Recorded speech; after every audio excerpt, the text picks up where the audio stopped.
प्यारे बच्चों, स्वागत है आप सबका एक बार फिर आपके अपने प्यारे से यूट्यूब चैनल बारिश में। बच्चों, रिलेशंस एंड फंक्शंस की हमारी सेकंड वीडियो है।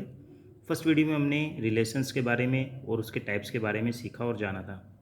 आप लोग प्रीवियस वीडियो ज़रूर देखिए, क्योंकि उसको देखने के बाद आप जब इस वीडियो को देखेंगे तो आपको काफ़ी इफेक्टिव और यूज़फुल ये लगेगी। साथ ही साथ 11th क्लास में जो भी आपने रिलेशन और फंक्शंस वाले चैप्टर में सीखा था वो सब भी थोड़ा सा रिमेंबर रखिए, क्योंकि वो भी काफ़ी हेल्पफुल होता है जब हम इन चीज़ों को यहाँ पे सीखते और करते हैं। तो चलिए बच्चों, क्वेश्चंस के साथ आज हम अपनी इस वीडियो को स्टार्ट करेंगे। तो बच्चों, पहला एग्जाम्पल हमारे सामने 3 रिलेशंस हैं R1, R2 and R3 are define on set A. ये सेट ए है हमारे पास, जिसमें 3 एलिमेंट है ABC, और जो रिलेशन है वो इसी सेट के साथ में है, ठीक है ना। एज फॉलोज, R1 के लिए हमारे पास ये एक रिलेशन रहा जिसमें ऑर्डर्ड पेयर हमारे पास में है। R2 रिलेशन में हमारे पास ये सेकंड ये रहा जिसमें हमारे पास 4 ऑर्डर्ड पेयर हैं, और R3 हमारे पास जिसमें केवल 3 ऑर्डर्ड पेयर हैं, ठीक है। तो ये 3 रिलेशन बने हैं, और जिसमें जो कि सेट ए पर है, और तीनों रिलेशन के लिए हमें चेक करना है कि ये रिलेशंस आपके किस प्रकार के हैं, जैसे कि रिफ्लेक्सिव है, सिमेट्रिक है या ट्रांजिटिव है। और मैक्सिमम आपके जो क्वेश्चंस पूछे जाएंगे इसमें रिफ्लेक्सिव रिलेशन, सिमेट्रिक रिलेशन और ट्रांजिटिव रिलेशंस के बारे में ही पूछा जाएगा, ठीक है बच्चों। तो चलिए हम इसे स्टार्ट करते हैं। सबसे पहले हम पार्ट 1 को लेंगे, जो कि रिलेशन R1 है। R1 हमारे पास में देखें, ए इसमें एक हमारा ऑर्डर्ड पेयर है, फिर AB है, AC, BB, BC, CA, CB और CC, ये सब हमारे इसके ऑर्डर्ड पेयर हैं, ठीक है, जो हमारे रिलेशन R1 में हैं। सभी एलिमेंट्स हैं। टोटल एलिमेंट्स कितने होंगे? 1 2 3 4 5 6 7 8। चलिए, अब हम सबसे पहले इस रिलेशन की रिफ्लेक्सिविटी चेक करेंगे कि ये रिलेशन रिफ्लेक्सिव है या नहीं। रिफ्लेक्सिव का मतलब हमने आपको बताया था कि रिफ्लेक्शन से आप इसे कनेक्ट कर सकते हैं। और रिफ्लेक्शन जैसे कि आप किसी प्लेन मिरर में अपने आप को देखते हैं तो आपको खुद का ही एक जैसा आपको इमेज दिखाई देती है। तो सेम एलिमेंट्स, जब आपका ऐसा ऑर्डर पेयर हो जिसमें आपके दोनों कंपोनेंट सेम हो, तो हम उससे कहते हैं कि वो आपका रिफ्लेक्सिव होगा। ये ज़रूरी समझना है कि जैसे हमारे पास सेट ए है, तो सेट ए के 3 एलिमेंट है, तो तीनों एलिमेंट के ऑर्डर्ड पेयर होने चाहिए जिसमें ए बी बी और सी भी हों। अगर हम चेक करें इसमें तो ध्यान दीजिए, यहाँ पर ए है, बी भी है और सी भी है। तो ये रिलेशन जो है हमारा रिफ्लेक्सिव रिलेशन होगा। तो हमने यहाँ पे क्लियर लिखा है, it is clear A B C belongs to R1, so R1 is reflexive on A, ठीक है। तो जो सेट ए पर हमारा रिलेशन है ये हमारा रिफ्लेक्सिव होगा। लिखने का तरीका थोड़ा सा ध्यान रखिएगा, क्योंकि आपकी जो लिखने का जो तरीका होगा, अगर आपको सब्जेक्टिवली आंसर देना है तो इस तरीके से लिखने पे आपको अच्छे नंबर मिलेंगे। और अगर आपका क्वेश्चन जो है MCQs टाइप में है तो वहाँ पर आपको केवल ऑप्शन में कलेक्ट करना है, तो लिखने में वहाँ पे इतना ज़्यादा ध्यान नहीं दिया जाता, केवल आपको ऑप्शन चूज़ करना होता है। तो लिखने के तरीके पे ज़रूर ध्यान रखिए। इट इज़ क्लियर, जैसे हमने बताया कि भाई तीनों के तीनों जो ऑर्डर्ड पेयर हैं वो रिलेशन R1 को बिलोंग कर रहे हैं यहाँ पे। सो R1 is reflexive on set ए। कई बार ये सेट ए करके लिखा जाता है, कई बार ऑन ए भी लिख सकते हैं। चलिए, सिमेट्रिक चेक करते हैं। सिमेट्रिक में होता है कि जैसे मान लेते हैं ए बी आपका जैसे बिलोंग करता है R1 को, तो बी ए को भी, यानी कि जब आप इसको इंटरचेंज कर देते हैं कंपोनेंट को, किसी ऑर्डर्ड पेयर के कंपोनेंट को इंटरचेंज करने के बाद जो नया ऑर्डर्ड पेयर बनता है आपका, वो भी आपका रिलेशन को बिलोंग करना चाहिए, तो वो सिमेट्रिक कहलाता है। जैसे यहाँ पे ए बी दिखाई दे रहा है, तो यहाँ पे बी ए भी इसमें होना चाहिए। देखिए, क्या बी ए इसमें है कहीं पे? तो हम देख पा रहे हैं कि यहाँ पर बी ए तो नहीं है, और अगर ए सी है तो सी ए होना चाहिए। तो सी ए तो है, जिसकी वजह से लग रहा है कि ये सिमेट्रिक है। बी सी है तो सी बी भी होना चाहिए, सी बी है। तो बच्चों, यहाँ पर बहुत सारे जो हमारे हैं वो सिमेट्रिक दिखा रहे हैं ordered pair, but A B का जो है यहाँ पर आप देखेंगे बी ए एलिमेंट या बी ए ऑर्डर्ड पेयर इसमें नहीं है, तो हम इसे सिमेट्रिक नहीं कहेंगे, ठीक है। तो R1 सिमेट्रिक में अगर चेक करें, it is clear A B belongs to R1 but B A does not belongs to R1, so R1 is not symmetric on A. Clear है कि कैसे हमने रिफ्लेक्सिव चेक किया और कैसे सिमेट्रिक चेक किया। सिमेट्रिक में आपको देखना होगा कि कंपोनेंट को, जो आपके ऑर्डर पेयर का कंपोनेंट है उसको रिवर्स करके, है ना, कंपोनेंट को इंटरचेंज करके, वो आपका जो ऑर्डर पेयर है वो भी बिलोंग करना चाहिए आपके रिलेशन को, तभी वो सिमेट्रिक रिलेशन कहलाता है, ठीक है। चलिए नेक्स्ट चलते हैं। अब हम इस R1 की चेक करेंगे ट्रांजिटिविटी के लिए क्या देखा था हमने कि भाई आपका जो है, इसके लिए हमने एक छोटी सी ट्रिक भी आपको बताई थी कि जैसे ये एक ऑर्डर्ड पेयर है 1 2, तो ये बिलोंग करना चाहिए, फिर 2 3 ये भी बिलोंग करना चाहिए, और साथ ही साथ 1 3 भी आपका बिलोंग करना चाहिए रिलेशन को, तभी जा कर के वो रिलेशन कैसा कहलाता है, ट्रांजिटिव रिलेशन कहलाता है। तो प्रीवियस वीडियो में हमने इसके कुछ एग्जांपल्स भी देखे थे, साथ ही साथ यहाँ पे अब क्वेश्चंस में हम देख रहे हैं कैसे इसको हैंडल कर रहे हैं। ठीक है, तो ट्रांजिटिविटी में चेक कर रहे हैं किस तरीके से ये it is observe that B C belongs to R1 और सी ए बिलोंग्स टू R1। भाई बी सी जो है वो R1 को बिलोंग करता है और सी ए भी क्या करता है, R1 को बिलोंग करता है। तो सी को यहाँ से हटाने से क्या बनेगा, बी ए। तो बी ए भी बिलोंग करना चाहिए, पर यहाँ पर B A does not belongs to R1, so R1 is not transitive on A. समझ में आया बच्चों आपको? भाई बी सी बिलोंग करता है R1 को, सी ए भी बिलोंग करता है R1 को। अब सी वाला जो ये बीच वाला, इसको हटाते हुए बी ए ये बिलोंग करना चाहिए R1 को, बट यहाँ पे नहीं कर रहा है। जैसे हमने सिमेट्रिक में भी देखा था कि B A is not, B A does not belongs to R1, तो यहाँ पे सिमेट्रिक नहीं था, यहाँ पर भी उस कंडीशन को ये फॉलो नहीं कर रहा जो हमारी ट्रांजिटिविटी की है, तो ये हमारा ट्रांजिटिव नहीं होगा। ठीक है, ये हमारा रिलेशन जो है ट्रांजिटिव नहीं होगा। हो सकता है दो पेयर, जैसे हमने अभी थोड़ी देर पहले चेक किया था कि जैसे ए सी और सी ए दोनों हैं, तो ये सिमेट्रिक प्रॉपर्टी को शो कर रहे हैं। ठीक है, जैसे सी बी, तो बी सी भी होना चाहिए, ये भी सिमेट्रिक प्रॉपर्टी को शो कर रहे हैं। पर यहाँ पर ये ए बी जो है वो बी ए इसमें नहीं था, इसी वजह से ये रिलेशन जो था हमारा सिमेट्रिक नहीं था। पर ऐसे ट्रांजिटिव में भी हो सकता है, आपके बहुत सारे आप प्रॉपर्टीज़ चेक करेंगे तो ट्रांजिटिव आपको नज़र आएगा। पर इस पर्टिकुलर कंडीशन के लिए जो कि हमने यहाँ पे लिखी है बी सी सी ए और बी ए के लिए, वो बी ए जो हमारा है R1 को बिलोंग नहीं कर रहा है, इसीलिए ये हमारा ट्रांजिटिव नहीं होगा। उम्मीद है बच्चों आपको क्लियर होगा कि कैसे हमने एक एक करके तीनों जो हमारे रिलेशंस थे, उनकी रिलेशंस के टाइप जो थे उसको चेक किया है। ठीक है, तो चलिए नेक्स्ट सेकंड में देख लेते हैं। सेकंड हमारे पास क्या है, R2 रिलेशन है ए बी ए सी और सी ए। तो भाई इसमें तीनों चीज़ चेक करनी है। अगर रिफ्लेक्सिविटी चेक करें तो ए बी सी होना चाहिए, इसमें तो ए बी और सी कोई सा भी नहीं है, तो इसका मतलब ये आपका रिफ्लेक्सिव नहीं है। ठीक है, जैसे ऊपर वाला रिफ्लेक्सिव था क्योंकि इसमें ए भी था, बी भी था और सी भी था, पर यहाँ पे रिफ्लेक्सिव नहीं होगा। ठीक है, एलिमेंट्स को देखना है। जब आप रिफ्लेक्सिविटी चेक करते हो, रिफ्लेक्सिव रिलेशन चेक करते हो, जितने एलिमेंट्स हैं उन सब के ऑर्डर्ड पेयर होने चाहिए सेम, उसी के साथ में ऑर्डर्ड पेयर बनाते हुए। ठीक है, बाकी एक्स्ट्रा हो रहा है तो कोई बात नहीं। चलिए अब हम चेक कर लेते हैं इसकी सिमेट्री देखो बच्चों, ए बी है तो बी ए भी है, तो सिमेट्रिक है। ठीक है, ए सी है तो सी ए भी है, देखो यहाँ पे, तो ये सिमेट्रिक है। तो इसमें आप देखिए कोई से भी ऑर्डर्ड पेयर जब आप बनाते हैं तो इसमें सिमेट्री दिखाई दे रहा है, ये सिमेट्रिक है। तो हम कह सकते हैं कि यहाँ पर ए बी बिलोंग्स टू R2 और B A belongs to R2, ऐसे A C belongs to R2, C A belongs to R2, so R2 relation R2 is symmetric on set A. तो चेक कर लेते हैं। रिफ्लेक्सिव के लिए तो बच्चों ये नहीं था, रिफ्लेक्सिव तो बनता ही नहीं क्योंकि बिलोंग्स नहीं कर रहा था, बट सिमेट्रिक के लिए ये है, दोनों ही कंडीशन इसमें आ रही है, तो R2 क्या हमारा सिमेट्रिक है ऑन सेट ए। अब हम चेक करते हैं इसकी ट्रांजिटिविटी में ए बी है, बी ए है, तो इसके बाद ए आना चाहिए।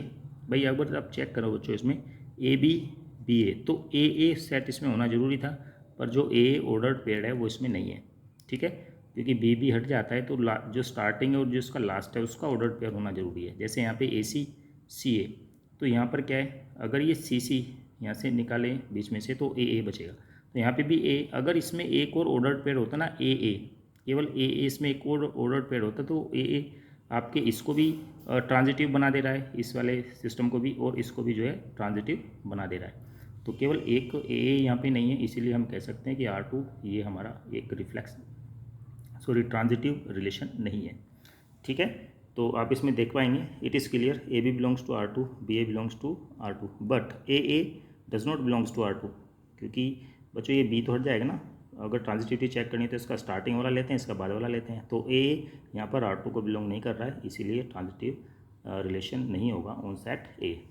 लिखने का तरीका आपका ये रहा स्क्रीन के ऊपर, तो थोड़ा सा आप क्या करें, इस चीज़ को ध्यान रखें। क्वेश्चन नंबर जो 3 है उसे आप खुद से अपने एंड से ट्राई करेंगे, आसान है, बिल्कुल भी आपको इसमें मुश्किल नहीं होगी। तो चलिए बच्चों नेक्स्ट एग्जाम्पल की तरफ बढ़ते हैं। Next example number 2, determine whether each of the following relations are reflexive, symmetric और ट्रांजिटिव। यहाँ पर हमारे पास 4 क्वेश्चन है इसके अंदर। ठीक है, 4 में से 2 हम करेंगे, 2 आपको खुद से करने होंगे। इसमें जो भी आपके पास रिलेशन है that is given in the set builder form. इस सेट बिल्डर फॉर्म से आपको रोस्टर फॉर्म में कन्वर्ट करना होगा, क्योंकि रोस्टर फॉर्म में कन्वर्ट होने के बाद ही हम आसानी से चीज़ों को बता पाते हैं कि वो रिफ्लेक्सिविटी दिखा रहा है आपका रिलेशन, या फिर सिमेट्रिक है, या वो फिर ट्रांजिटिव है। तो सबसे पहले पहला क्वेश्चन देख लेते हैं, relation R on set A, ठीक है, जहाँ पर ए की वैल्यू हमारे पास दी हुई है 1 2 3 4 14 तक दी हुई है, ठीक है ना। Defined as relation X Y such that 3x minus Y is equal to 0। इस तरीके से एक रिलेशन दिया हुआ है हमें, और इस रिलेशन को हमें चेक करना है कि ये रिफ्लेक्सिव है, सिमेट्रिक है, या ट्रांजिटिव है। और हमारे पास सेट ए आपके पास जो है 1 से लेकर 14 तक है, ठीक है, इसमें एलिमेंट्स जो हैं। तो चलिए इसको स्टार्ट करते हैं बच्चों। देखिए आर इज इक्वल टू आपके पास जो गिवन है एक रिलेशन, उसको आपने लिख लिया, वेयर एक्स वाई क्या करता है आपका, बिलोंग करता है ए को, और ए के बराबर क्या है हमारे पास में 1 से लेके 14 तक इसमें ये नंबर्स हैं। तो आप सबसे पहले आर को जो है, ये आपका सेट बिल्डर फॉर्म था, इसको आपने क्या किया, रोस्टर फॉर्म में बदला। किस बेस पर बदला, ये जो इक्वेशन है इसके बेस पे बदला। यहाँ पर आप लिख सकते हैं 3 जो एक्स है वो वाई के इक्वल होगा, 3x equal to Y, 3x minus Y equal to 0, तो 3x इजकल टू वाई, ठीक है। तो आप यहाँ पे x की वैल्यू भरते जाएंगे, y की वैल्यू निकलती जाएगी। जैसे x की वैल्यू 1 रखेंगे तो y की वैल्यू कितनी आ जाएगी, 3। क्लियर है। तो एक आपका पहला ऑर्डर पेयर ये रहा। एक्स की वैल्यू 2 रख दीजिए, 2 3 जा 6, तो वाई की वैल्यू कितनी आ गई, 6 आ गई, तो 2 6। बहुत इंपॉर्टेंट है बच्चों, समझना इस चीज़ को, मैं फिर से एक बार से बता देता हूँ। आप 3x minus Y equal to 0 है, तो 3x इजकल टू वाई लिखेंगे, ठीक है। अब x की वैल्यू आप भरते जाइए, x की वैल्यू कहाँ से भरेंगे, x की वैल्यू यही सब है, ठीक है, 1 से लेके 14 तक, पर कब तक हमें बढ़नी है वो हमें देखना है। तो x की वैल्यू क्या भाई आप रख सकते हैं, यहाँ पे 1 रखी, तो y की वैल्यू कितनी आ जाएगी, 3 1 जा 3, तो ये 3 हो जाएगा। x की वैल्यू यहाँ पे आप क्या रखने वाले हैं, 2, तो y की वैल्यू कितनी आ जाएगी, 6 हो जाएगी। x की वैल्यू 3 रखिए, 3 3 जा 9, y की वैल्यू 9 हो जाएगी। x की वैल्यू क्या रखेंगे, यहाँ पे 4 रख दीजिए, तो 4 3 जा 12, तो यहाँ पे y की वैल्यू 12 हो जाएगी, तो ये पेयर बनेगा। अगर आप x की वैल्यू यहाँ 5 रखते हैं, तो 5 3 जा 15, तो y की वैल्यू कितनी आती है, 15, जो कि नहीं हो सकती, क्योंकि आपके पास जो एक्स वाई है वो केवल ए को बिलोंग कर रहा है, और एक्स वाई दोनों की वैल्यू 1 से लेकर 14 तक ही हो सकती है। तो इसलिए आगे फर्दर आप इसमें ऑर्डर पेयर नहीं बना सकते। तो यही आपके ये ऑर्डर पेयर हैं जो इस पर्टिकुलर कंडीशन को फुलफिल करते हैं, 3x minus Y equal to 0। उम्मीद है बच्चों आपको समझ में आया होगा कि क्यों हम यहाँ पर x के बराबर 4 के से आगे हम कोई वैल्यू क्यों नहीं रख पा रहे हैं। क्योंकि जैसे आप यहाँ 5 रखते हैं तो 5 3 जा 15 हो जाएगा, तो y की वैल्यू क्या आएगी, 15, जो कि पॉसिबल नहीं है क्योंकि वो आपके सेट ए के अंदर नहीं है। तो ये आपका रोस्टर फॉर्म में कन्वर्ट कर लिया आपने। अब बच्चों इसको देख करके बिल्कुल आप आसानी से बता सकते हैं कि ये रिलेशन आपका सिमेट्रिक होगा, ट्रांजिटिव होगा, या फिर आपका रिफ्लेक्सिव होगा। रिफ्लेक्सिव तो है नहीं क्योंकि इसमें 14 एलिमेंट्स हैं, तो 14 आपके ऑर्डर पेयर होने चाहिए, 1 1 2 2 3 3 वाले ऑर्डर पेयर होने चाहिए। तो ये सिमेट्रिक, ये सॉरी रिफ्लेक्सिव तो नहीं है। सिमेट्रिक चेक करने के लिए 1 3 है तो 3 1 नहीं है, 2 6 है तो 6 2 नहीं है, तो ये आपका सिमेट्रिक भी नहीं है। अगर आप इसमें ट्रांजिटिविटी चेक करना चाहते हैं तो 1 3 के बाद मैं देख पा रहे हूँ कि 3 9 है, 1 3 के बाद ये 3 9 आता है, तो 1 9 भी होना चाहिए। 1 3 है, 3 9 है, तो 1 9 भी होना चाहिए, बट 1 9 इसमें नहीं है, इसलिए ये आपका ट्रांजिटिव भी नहीं होगा। तो ना तो ये रिफ्लेक्सिव है, ना सिमेट्रिक है, और ना ही ये ट्रांजिटिव है, ठीक है। तो ये हमने यहाँ पे इसके कुछ रीजंस दिए हुए हैं किस वजह से नहीं है, आपको उम्मीद है समझ में आया होगा। चलिए सेकंड पार्ट इसका देखते हैं। Second part, relation R on the set N of all natural numbers, ठीक है ना। एन है हमारे पास में, नेचुरल नंबर्स हैं। नेचुरल नंबर्स कहाँ से स्टार्ट होते हैं, 1 से, और ये इन्फिनिटी तक जाते हैं, 1 2 3 4 5 6, ठीक है। Define as R X Y such that Y is equal to X plus 5 and X is less than 4। ये ध्यान देने वाली बात है कि एक्स की वैल्यू क्या है, 4 से कम है। चलिए, तो ये आपका जो रिलेशन दिया हुआ है ये सेट बिल्डर फॉर्म में है, इसको पहले हम रोस्टर फॉर्म में बदलेंगे, जैसे हमने यहाँ पे कन्वर्ट किया था। उसमें कन्वर्ट करने के बाद क्वेश्चन बहुत ईजी हो जाएगा, आप समझ पाएंगे कि ये रिफ्लेक्सिव है, सिमेट्रिक है, ट्रांजिटिव है। तो चलिए हम इसे कन्वर्ट कर लेते हैं। आर की वैल्यू जो है हमारे पास ये गिवन है, where X Y belongs to N, X और वाई जो भी आपके दोनों कंपोनेंट है इस ऑर्डर पेयर के, वो एन को बिलोंग करते हैं। तो एन यहाँ पे हमने थोड़ा सा लिख दिया है कि 1 से लेके 2 3 4 5 6 इन्फिनिटी तक ये नंबर्स होते हैं। अब आपने इसको जो भी आपके पास था, इसलिए आर का आपने वैल्यू निकाला, क्या है आपकी। सबसे पहले ध्यान रखना कि एक्स की वैल्यू 4 से कम है, तो एक्स की वैल्यू क्या क्या हो सकती है, 1 2 3 केवल यही वैल्यू होंगी, क्योंकि 4 से तो छोटी है। इक्वल का साइन लगा होता तो एक्स की वैल्यू हम 4 भी रख सकते थे, पर क्योंकि यहाँ इक्वल नहीं है, लेस देन इक्वल नहीं है, है ना, तो केवल लेस देन है, तो हम यहाँ पर जो एक्स की वैल्यू रखेंगे 1 2 3, केवल यही वैल्यू रखने वाले हैं। तो एक्स की वैल्यू यहाँ पे 1 रखो, तो वाई की वैल्यू कितनी आ जाएगी, 1 + 5 6, ये बन गया हमारा एक ऑर्डर्ड पेयर, है ना भाई। एक्स की वैल्यू 1 रखी है हमने यहाँ पे, तो 1 + 5 6 हो गया। अब एक्स की वैल्यू यहाँ पे 2 रख दीजिए, तो 2 + 5 7 हो जाएगा, तो 2 7 का एक ऑर्डर पेयर बना। जब एक्स की वैल्यू 2 तो वाई की वैल्यू 7। एक्स की वैल्यू 3 रखेंगे, 3 + 5 तो कितना हो जाएगा 8। तो ये हमारा तीसरा ऑर्डर पेयर हो गया। अब बच्चों ये बहुत ही आसान है। अब आपके पास में रोस्टर फॉर्म जैसे ही आई तो आप बिल्कुल चेक कर सकते हैं उसकी रिफ्लेक्सिविटी, सिमेट्रिसिटी और आपकी ट्रांजिटिविटी कि ये किस तरीके से किस रिलेशन में फॉल करते हैं, किस टाइप का ये रिलेशन है। देखा जाए तो तीनों को देख करके ऐसा लगता है कि ना तो ये सिमेट्रिक होगा, ना रिफ्लेक्सिव होगा और ना ही ये ट्रांजिटिव है। ठीक है, तो उम्मीद है आप इसे आगे फर्दर बिल्कुल सेम इसी वे में कर सकते हैं, लिख सकते हैं। तो चलिए बच्चों, अब इसमें 3 और क्वेश्चन थे, 3 और 4, थर्ड और फोर्थ, है ना। थर्ड फोर्थ क्वेश्चन है, इसको एक बार देख लेते हैं। जैसे relation R on this set A, ये गिवन है हमें, define as R X Y such that Y is divisible by X. आपको इस तरीके से ऑर्डर पेयर बनाना है कि वाई डिविजिबल हो जाना चाहिए एक्स से। ठीक है, 1 सभी को डिवाइड कर सकता है, इसलिए यहाँ पे 1 तो एक्स की जितने भी वैल्यू होंगी सबके साथ 1 तो लगा ही सकते हैं। ठीक है, दूसरा आप ऐसे नंबर्स के साथ सेट बनाएंगे जो वाई को कम्प्लीटली डिवाइड कर सकता है। ठीक है, ये Y is divisible by X. तो आप एक रोस्टर फॉर्म में उसको लेके आएंगे और रोस्टर फॉर्म में आने से आप उसे आसानी से चेक कर सकते हैं कि ये ट्रांजिटिव होगा, रिफ्लेक्सिव होगा या फिर सिमेट्रिक होगा, आसान कर सकते हैं उसे। ऐसे क्वेश्चन ये भी है, इसे भी आप जरूर करेंगे। सेट जेड क्या है, ऑल इंटीजर्स हैं। इंटीजर्स क्या होते हैं आपके, माइनस के नंबर होते हैं, 0 होता है और 1 2 3 ये पॉजिटिव इंटीजर्स होते हैं। इसमें ध्यान देने वाली बात यह कि 1 और 2 के बीच, मान लो कोई 2 इंटीजर्स है आपके पास 1 और 2, इन दोनों नंबर के बीच आपके इन्फिनाइट रेशनल नंबर और इन्फिनाइट इरेशनल नंबर दोनों होते हैं। वो रेशनल और इरेशनल नंबर आपके इंटीजर का पार्ट नहीं होते। ठीक है, तो थोड़ा सा आप इसको देखिएगा। सबसे पहले रोस्टर फॉर्म में बनाइएगा, उसके बाद आप आसानी से चेक कर सकते हैं। कोई डाउट हो, कहीं पे कोई दिक्कत हो तो बिल्कुल कमेंट बॉक्स में कमेंट कीजिएगा और उसको पूछिएगा। तो चलिए बच्चों, इसमें नेक्स्ट एग्जाम्पल की तरफ बढ़ते हैं। बच्चों example number 3, let A is equal to 1 2 3, इसमें 3 एलिमेंट है। फाइंड वेदर और not the following relations on set A is reflexive, symmetric और ट्रांजिटिव। ये इन तीनों सेट के लिए, तीनों रिलेशन के लिए हमें चेक करना है रिफ्लेक्सिव, सिमेट्रिक और ट्रांजिटिव। हमारे पास ए सेट दिया हुआ है 1 2 3, तो एक एक क्वेश्चन को पकड़ के हम क्वेश्चन को सोल्व कर सकते हैं। तो चलिए स्टार्ट करते हैं। सबसे पहले रिलेशन R1 के लिए हम देख लेते हैं, जो कि कितना है 1 1 1 3 3 1 2 2 और ये 2 1 और ये 3 3। ये एक हमारे पास क्या है, एक रिलेशन दे दिया है और ये आपका सेट ए था। ठीक है, तो सबसे पहले क्या चेक करते हैं, रिफ्लेक्सिव चेक करते हैं कि ये रिफ्लेक्सिव है या नहीं। तो इसमें 3 एलिमेंट हैं, तो 1 1 होना चाहिए, 2 2 होना चाहिए, 3 3 होना चाहिए। तो 1 1 तो है, 2 2 भी है और 3 3 भी है। तो इसका मतलब ये आपका क्या हुआ, रिफ्लेक्सिव हुआ। ठीक है, तो यहाँ पे हमने लिखा 1 1 2 2 3 3 belongs to R1, so R1 is reflexive on set A. Clear है। सिमेट्रिक में क्या चेक करना होगा कि भाई आपका जो जैसे 1 3 है तो 3 1 भी होना चाहिए, जैसे यहाँ पे। ठीक है, और 2 1 है तो 1 2 भी होना चाहिए। 1 2 तो इसमें नहीं है, तो इसका मतलब क्या हुआ कि ये आपका सिमेट्रिक नहीं है। तो जैसे यहाँ पे 2 1 बिलोंग्स टू R1 बट 1 2 बच्चों ये से लिखेंगे does not belongs to R1। ठीक है ना, does not belongs to R1, so R1 is not symmetric on A. Clear है। ट्रांजिटिविटी चेक करते हैं, ट्रांजिटिव है कि नहीं है उसको देख लेते हैं एक बार। ट्रांजिटिव होने के लिए क्या चाहिए कि भाई आपका जैसे 1 3 है 3 1 है तो 1 1 होना चाहिए। देखो 1 1 है, क्लियर है। 1 3 है 3 1 है और 1 1 भी होना चाहिए, तो 1 1 है, इसका मतलब ट्रांजिटिव दिखाई दे रहा है। आगे चलते हैं, 2 2 है 2 1 है तो 2 1 होना चाहिए, 2 1 ऑलरेडी है।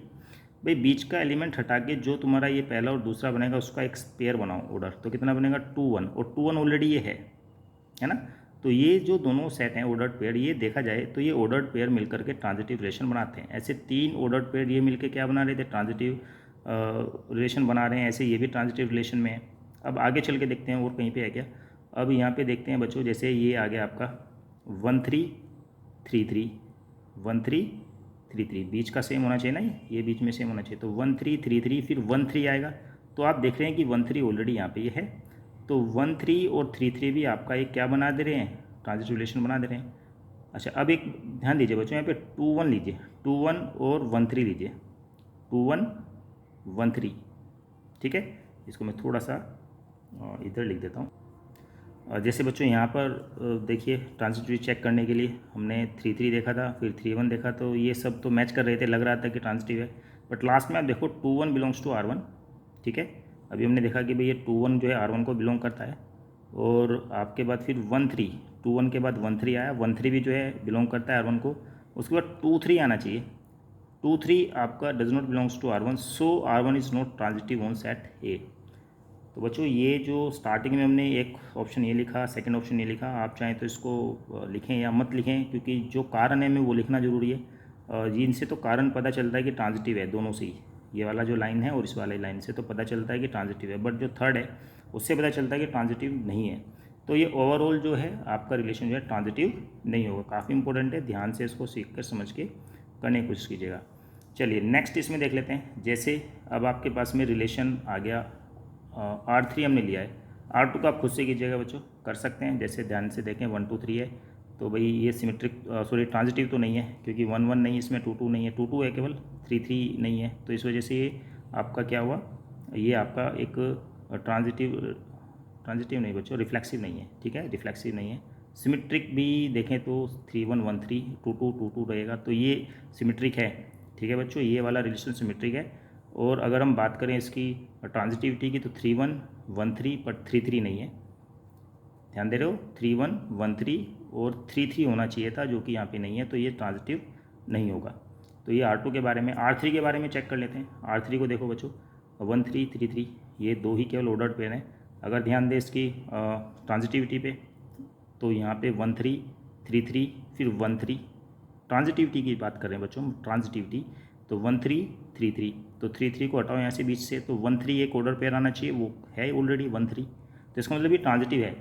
अगर हम इसकी रिफ्लेक्सिविटी को चेक करें कि रिफ्लेक्सिव है कि नहीं, तो बच्चों इसमें है ही नहीं, कोई भी एक भी एलिमेंट इसमें रिफ्लेक्सिव का नहीं दिखाई दे रहा है। जैसे 1 1 2 2 3 3 होना चाहिए था ऑर्डर पेयर, कोई नहीं है, तो रिफ्लेक्सिव नहीं है। सिमेट्रिक भी नहीं है, 1 3 है तो 3 1 नहीं है, इसलिए सिमेट्रिक भी नहीं है। तो बेसिकली ये है क्या, ये ट्रांजिटिव रिलेशन है। तो R3 से रिलेवेंट जो भी बातें थी हमने यहाँ पे लिखने की कोशिश की है कि भाई क्या क्या इसमें दिखाई दे रहा है। ये रिफ्लेक्सिव नहीं है, ये आपका सिमेट्रिक नहीं है, but it is clear that it is transitive. तो चलिए बच्चों नेक्स्ट एग्जांपल एक और देख लेते हैं, काफ़ी अच्छा और important example number 4, check whether the relation R define on set A, ये दिए हुए हैं एलिमेंट्स R A B और B की वैल्यू दी A+1, इज रिफ्लेक्सिव, सिमेट्रिक और ट्रांजिटिव। तो बच्चों ये आपका सेट बिल्डर फॉर्म है, कन्वर्ट किस में करना है हमें, इसको रोस्टर फॉर्म में। जैसे रोस्टर फॉर्म में आएगा बहुत आसान हो जाएगा क्वेश्चन को सोल्व करना। तो गिवन क्या है, सेट ए गिवन है, लिख लिया हमने, साथ ही साथ रिलेशन गिवन है AB such that B is equal to A+1, और AB किसको बिलोंग कर रहा है, आपका A को, सेट A को बिलोंग कर रहा है। तो सबसे पहले R की वैल्यू हम निकालते हैं। तो क्या करना है, A की वैल्यू भरते जाएंगे, 1 2 3 4 5 6 यहाँ पे भरते जाएंगे और चेक कर लेते हैं क्या क्या नंबर आ सकते हैं इसमें। तो A की वैल्यू यहाँ पे 1 रखी है हमने, तो B की वैल्यू कितनी आ जाएगी, 1 + 1 2 आ जाएगी। A की वैल्यू 2 रखो तो B की वैल्यू 3 आएगी, A की वैल्यू 3 रखो तो B की वैल्यू 4 आ जाएगी। जब A की वैल्यू आप 6 रखने जाओगे, A की वैल्यू 6 रखो यहाँ पे, तो B की वैल्यू 7 आ जाएगी, जो 7 इस सेट में नहीं है, तो इसलिए वो ऑर्डर पेयर नहीं बन सकता। तो इसलिए इसमें केवल आपके यही ऑर्डर पेयर आएंगे, 1 2 2 3 3 4 4 5 5 6। अब इन ऑर्डर पेयर को देख करके अब आपके पास ये एक रोस्टर फॉर्म है, तो बच्चों आप इसमें आसानी से बता सकते हैं सेट ए के लिए कि कौन सा सिमेट्रिक होगा, कौन सा ट्रांजिटिव हो सकता है या नहीं हो सकता है, या आपका रिफ्लेक्सिव होगा कि नहीं होगा। उम्मीद है आप इसे आसानी से आगे अब कर सकते हैं।